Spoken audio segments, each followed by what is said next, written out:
faut savoir que c'est la première fois qu'on organise tout sur une journée. On a décidé de tout concentrer pour qu'un maximum de personnes puissent venir, que ça évite les déplacements aussi.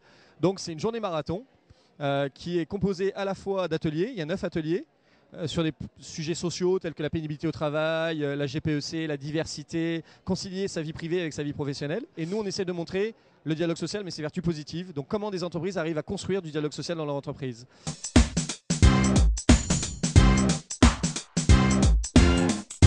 Je crois que la pédagogie de l'événement, le temps d'échange sont toujours des moments qui sont importants. La RSE, c'est quelque chose que l'on pratique de plus en plus, mais quelquefois, comme M. Jourdain faisait de la prose, sans le savoir. Et donc je crois qu'il est important qu'on ait des moments comme ça de mise en lumière, d'appel à la responsabilité et puis aussi d'échange. L'objectif de cette manifestation il est multiple.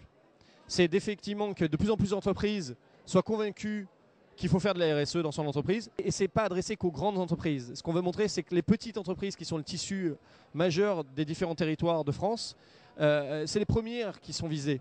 Parce que c'est les fournisseurs des grosses boîtes. Et les grosses entreprises aujourd'hui, elles demandent à leurs fournisseurs d'être exemplaires. La RSE, c'est une suite logique à toutes les démarches de management qu'il y a pu y avoir dans les entreprises. Donc depuis les ISO 9000, les ISO 14000, les 21000.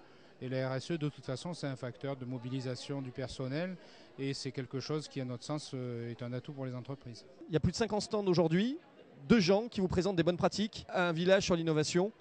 Donc il y a à peu près 10 innovations qui sont présentées. Les gens peuvent voter pour ces innovations et faire savoir quelle est pour elles l'innovation la plus intéressante. Ça, c'est la journée.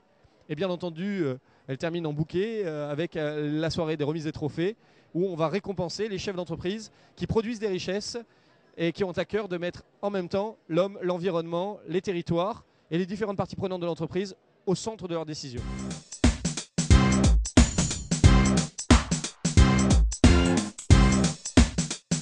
Il n'y a pas que l'événement, il y a le réseau qui est derrière. C'est-à-dire c'est des réseaux qui commencent à constituer une réelle force d'échange et de créativité. Je suis aussi optimiste parce que même s'il y avait une crise, bon, il y aurait pas mal de dégâts, mais c'est à ce moment-là que les gens arrivent à changer très vite de comportement. Alors, la RSE, c'est rentable parce que beaucoup de gens disent « Ouais, mais faire de la RSE, c'est faire du bien à l'environnement, c'est un acte philanthropique. » Pas du tout. Les entreprises, elles vont dans la RSE parce que quand vous avez un salarié heureux, forcément, le salarié heureux, il travaille mieux, il travaille plus, ça se retrouve dans la productivité et forcément, ça se retrouve à la fin dans la rentabilité de l'entreprise. C'est qu'en fait, souvent, là, par exemple, dans un bâtiment écologique, si vous regardez que les économies d'énergie que ça vous fait faire, c'est rentable moyen. On n'est pas encore trop sûr, ça dépend des prévisions que vous faites sur l'augmentation du coût de l'énergie, mais ce n'est pas terrible. Par contre, si vous commencez à regarder des éléments plus larges, notamment dans un siège social, l'impact que ça a sur la réduction de l'absentéisme, du turnover des salariés, l'amélioration de la productivité, qui selon les études américaines représente 80% des bénéfices liés à un bâtiment écologique, bah là du coup c'est rentable. Notre travail à nous, c'est que tous ces gens-là se rencontrent. Notre travail à nous, c'est de montrer par des exemples concrets ce qui se fait et que chacun reparte chez lui avec des bonnes pratiques qu'il peut appliquer dans sa boîte. Notre leitmotiv, c'est citer ce qui fonctionne pour inciter les autres à suivre l'exemplarité.